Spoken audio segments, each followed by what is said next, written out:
In this video, I'm going to talk about mercy and grace. The word tells us that it is by God's mercy and sovereign choice that some are going to be saved. We all know what mercy is. It's pretty straightforward, even as you look in Strong's. It's the kindness or goodwill that is shown by the one who is giving mercy. It doesn't necessarily have anything to do with what the other person has done or deserved. It's something that is of God alone. He decided before we even arrived here who was going to be predestined for wrath and who would be predestined for mercy. The weird thing is that people tend to define grace as being more in line with mercy, using a misleading definition of unmerited favor. I believe that definition came from Billy Graham, or at least he used it a lot, but it's not a correct definition. We have a bidirectional covenant. We have an if-then covenant, which means we fulfill our part and Jesus fulfills his. The part of the unmerited in that definition is that we could not have possibly reconciled ourselves without Jesus. But Jesus laid out a covenant, and it was not, I'll do everything for you since you're not able to. No, we're required to do the things that we are able to do. And as a matter of fact, we're required to follow his spirit to places that we didn't even know we were going to go. Let's take a look at grace. The word used for grace is charis. It means favor, grace, thank. Let's focus on this context of thank. So let's go through a couple of contexts of favor and of grace so that we can get that context. Then we're going to focus on thank. And the angel said unto her, Fear not, Mary, for thou hast found favor with God. Does favor with God mean that you could just be a wicked, terrible person and God's going to send an angel to say, hey, God plucked you out of everybody. You found favor for no good reason. You're absolutely rotten, but God really has his eye on you. I mean, is that our definition of grace? That's stupid. That's stupid, and that's what people are saying. That's what the majority of Christianity believes, counterfeit Christianity. That he just, wow, you must be so brilliant and such a shiny star for no good reason, not bearing the fruit, totally unmerited. Come on. If anything, the mercy and sovereign choice of God prior to us even being born, we didn't even have an opportunity to have merit yet. That would be more unmerited. And yet, if you are not bearing the fruit of one who has been chosen to live as an enlightened by the Spirit, by faith, so that righteousness is attributed to you, you're not one of the ones. So even still, you have to be demonstrating that you're one of the ones to whom God has given mercy. So it's not entirely unmerited, is it? And the child grew and waxed strong in spirit with wisdom, and the grace of God was upon him. Right, so Jesus, there was no merit to the grace or favor of God being upon him. Oh, there most definitely was. Glorify your name, Father. I have glorified my name, and I will do so again. And what was he talking about? He will do so again when Jesus is sacrificed on a cross. Yeah, there were some things he had to do. And he was sinless. The sinless, blameless Son of God, even then, was bearing the fruit of one who had grace, who had the favor of God upon him.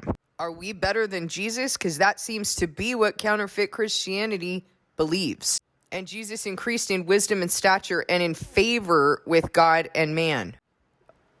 And all bare him witness and wondered at the gracious words which proceeded out of his mouth. And they said, Is not this Joseph's son? So there was even grace pouring out of his mouth. What do we know about that? That what's in your heart is going to come out of your what? Your right hand, your forehead, and your mouth. Your deeds, your thoughts, and the way you speak. For if ye love them which love you, what thank have ye? For sinners also love those that love them. And if ye do good to them which do good to you, what thank have ye? For sinners also do even the same. And if ye lend to them of whom ye hope to receive, what thank have ye? For sinners also lend to sinners to receive as much gain. Well, that's a new word. What does that mean? What does that mean? What thank have thee? What reward have thee? It's even in that context. What reward, what thank have you if you don't do the things that God has commanded and you don't suffer for him by loving those who don't love you, by giving to those who have nothing to give you back? I have a sense right now of those who are like, oh, this is too hard a teaching. We don't have to do this. No one else is telling us we have to do this. That's because no one else is telling you the truth. God said the truth will set you free. He said this gospel will save, not those made up gospels out there in the world. In counterfeit Christianity, unmerited grace, unmerited favor. Jesus laid out the entire instructions for merit. These are the things you must do. I haven't come here to abolish the law, which counterfeit Christianity likes to define fulfillment of the law to be abolishment of the law. He literally said in the same sentence, I haven't come to abolish the law, but to fulfill it. And then counterfeit Christianity goes and defines fulfillment with abolishment. No wonder God says that he hands people over to great deception, to a great delusion because they have not loved truth. No wonder. He says that his children perish from lack of knowledge. No wonder he says that those who are listening to false prophets and false teachers will be just as guilty as those false prophets and false teachers, because that's what they decided to love. Doth he thank the servant because he did the things that were commanded him? I trow not. Doth he thank the servant because he did the things that were commanded him? You don't get grace unless you do the things that were commanded of you. You don't get thank. You don't get reward. You don't get favor. I was talking with Ray today earlier regarding what we experience when we have experienced when we've spurned God, when we know the command that he's given us and we go and do something totally different. God has removed his spirit of peace until we get on our knees. And I'm not talking about just getting on your knees physically. I'm talking about return to him, acknowledge what we've done, be repentant, mourn, weep, sackcloth and ashes. That spirit of peace departs from us until we bring ourselves into that position. How is it different for anybody else? And I'm not talking about, the times that God is building your faith and you're not hearing from him. You know he's there because you know what you know. You know that relationship with him, but you're not necessarily hearing from him because he's requiring you to do the affirming and to remember what he's done and to remind yourself of who he is. I'm not talking about that. I'm talking about when he withholds his spirit from you because you have spurned him, so that you will know not to do that again. Do I get to keep God's spirit? Do I get to then fabricate when I'm feeling God's spirit because I really don't know what it is to have God's spirit? So I go to Starbucks after my counterfeit Christian sermon and then go get high on coffee and muster up some spiritual experience. That's what I see people doing. I don't see that they have the spirit. I don't see them bearing the fruit of the spirit. What thank do I have if I don't fan into flame God's Holy Spirit, if I don't go to him every single day for him to examine my heart and for me to acknowledge and perceive what he's raising inside of me to address? Because if I say that I belong to him, which when we say we're redeemed, that's what we're saying. He purchased us. He redeemed us with a price. So he gets to use us however he wants. How can I say that he can use me however he wants and then go live whatever life I want to live? Spurning him or convincing myself that I'm taking him along for my day and my will. What thank do I have? What reward do I have? I haven't even bothered to understand or regard the commands that he has placed with me. The life that he set me apart to live, I haven't bothered at all to care about that. And the Word was made flesh and dwelt among us, and we beheld his glory, the glory as of the only begotten Father, full of grace and truth.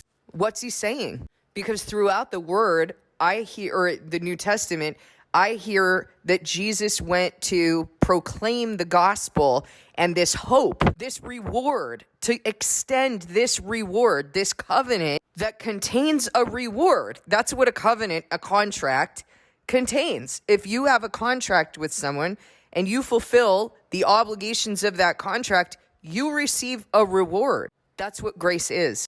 And maybe you have a contract where you're paying for a particular object or product, and they gave you some totally reduced price on that particular product or object. Let's say it's a car. They gave you like a sweet deal. You didn't even like do anything to deserve such a kindness and such a sweet deal. Are you now going to say, you know what? I couldn't have done anything to deserve such a sweet deal. So you know what? I'm just not going to pay this at all and see what happens. I mean, that's what people are doing. That's how they're trampling the Son of God underfoot. This is such a sweet deal. It's so incredible. I'm just not going to, I've decided that since you're so kind to extend this to me, maybe you'll be kind enough to just absolve me of all responsibility. What thank do you have? What reward do you have if that's your attitude towards the Son of God and everything he did for you? I'm going to a counterfeit church. I really like Christmas. I really like Easter. I really, no one's going to understand if I want to observe a seventh day Sabbath. They're all observing Sunday. God will understand. God will understand. God will understand. You know what? God will understand. He will understand exactly what's in your heart. You're ingesting counterfeit Christianity because you like the group you belong to. You like the way that person speaks, even though, you know what? They're not talking all truth. I just take what I like and leave the rest. I know this song that I keep singing and claiming that I'm praising God with. I know it's actually false, but I kind of like the tune. I like the melody. God will understand. These are the wicked ideas in counterfeit Christianity that we've all partaken in. We've all done it. And it needs to stop. We need to have true understanding because that's the only thing that's going to save. We need to be single-minded, not double-minded, listening to many teachers who tell us what our itching ears want to hear, and then justifying ourselves right out of the covenant, justifying ourselves because we don't like what a human being is saying. You know what? Human beings have been sent by God. And if you don't like what they're saying, you need to discern whether it's because your flesh doesn't like it or because it's not true. I know people don't like what I have to say, but I also know that what I say is true. I don't speak on my own authority, and I certainly don't do it for my own glory. There's no glory in what I'm doing, I can tell you that. It is all for the glory of God. Please consider the things that I've said here. No other gospel is going to save. No other gospel. No other Messiah. No other covenant. You must know what is written in the Word, and you must know it in truth.